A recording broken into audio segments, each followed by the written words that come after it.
The Hebrew reading is Genesis chapter 9, verses 8 through 17. God then said to Noah and his family, I hereby establish my covenant with you and with your descendants after you, and with every living creature that is with you, birds, cattle, and the earth's wildlife, everything that came out of the ark, everything that lives on the earth. I hereby establish my covenant with you. All flesh will never again be swept away by the waters of the flood. Never again will a flood destroy all the earth. God said, Here is the sign of the covenant between me and you and every living creature for ageless generations. I set my bow in the clouds, and it will be a sign of the covenant between me and the earth. When I bring the clouds over the earth, my bow will appear in the clouds. Then I will remember the covenant that is between me and you and every kind of living creature, and never again will the waters become a flood to destroy all flesh. Whenever my bow appears in the clouds, I will see it and remember the everlasting covenant between God and every living creature on the earth.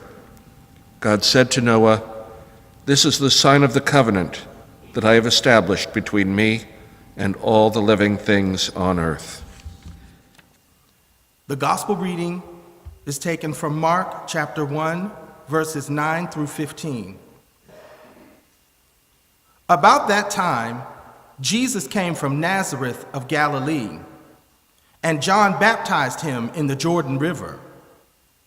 While he was coming up out of the water, Jesus saw heaven splitting open, and the Spirit like a dove descending to him. And there was a voice from heaven, You are my Son, whom I dearly love. In you I find happiness.